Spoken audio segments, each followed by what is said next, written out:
Okay, let's dive right into this explainer and tackle a very modern fear. Is the smartphone in your pocket actively destroying your natural sense of direction? It's a question that comes up a lot, right? Especially as we increasingly rely on these glowing screens to get us from point A to point B.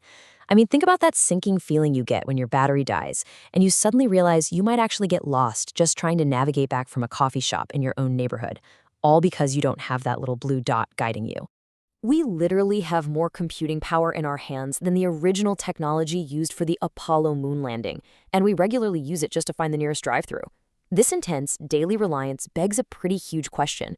Are we facing a use it or lose it scenario with our spatial skills?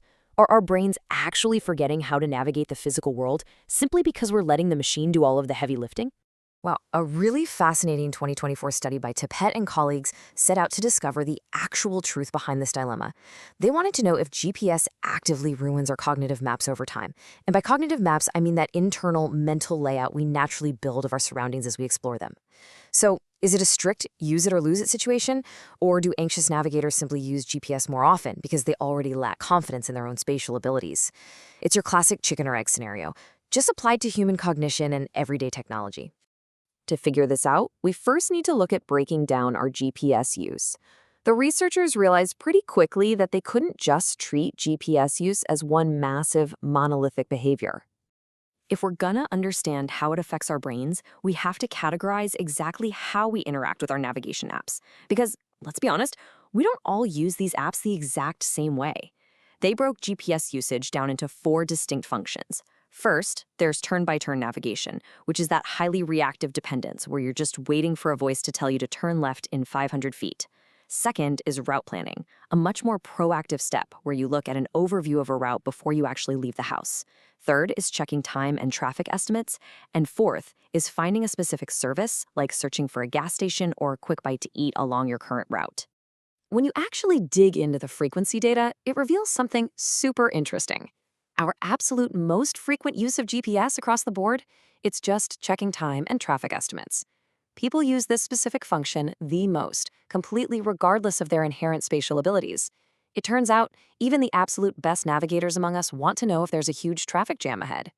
And this proves that sheer frequency of app use doesn't automatically mean we're losing our wayfinding skills. This leads us directly into the anxiety connection and how our natural abilities dictate our reliance on these tools. The study highlights a pretty stark contrast in human behavior depending on our baseline skills. Users who report a high sense of direction use turn-by-turn navigation significantly less. They might confidently glance at a route overview just once before driving and then they're good to go. On the flip side, users with a low sense of direction, who also report high spatial anxiety, lean incredibly heavily on turn-by-turn directions. They're fundamentally using the tool differently than their confident counterparts, basically relying on that blue dot at every single intersection to ensure they haven't made a wrong turn. The researchers noted that greater reported use of GPS for turn-by-turn directions was strongly associated with a poorer sense of direction and higher spatial anxiety. This tells us that anxious navigators are the ones truly outsourcing their cognitive maps to the app. Because they just aren't confident in their ability to navigate on their own, they're essentially using turn-by-turn directions to replace their internal spatial knowledge entirely. And this isn't just based on people self-reporting their skills or being modest on a survey. The researchers actually tested this objectively using something called the Virtual Silk-10 task. This is a rigorous virtual campus navigation test where participants learn routes and then have to point to unseen buildings or reconstruct a map purely from memory. The objective results fully backed up the survey data. This matters immensely because it proves the cognitive skill deficit is a real thing. General GPS dependence heavily correlates with a measurable, poor ability to build a mental map of a novel environment. But wait, before we declare that technology is turning us all into mindless zombies who can't find our way out of a paper bag, we really need to talk about the familiarity factor. Context matters immensely when we talk about spatial skills, and the data trends paint a very clear myth-busting picture. Moving from 0 prior visits to having traveled to an area more than 10 times creates a universal drop-off in usage. As people become more familiar with an environment, their GPS usage drastically drops across every single function. Basically, the more you know an area, the less you look at your screen. The takeaway here is incredibly reassuring, and it directly debunks the absolute worst-case fears of that use it or lose it theory. Yes, naturally good navigators use the app less overall.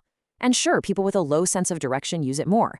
But the data proves that absolutely everyone, regardless of their inherent ability or spatial anxiety, smartly moderates their tech reliance based on how well they know the environment.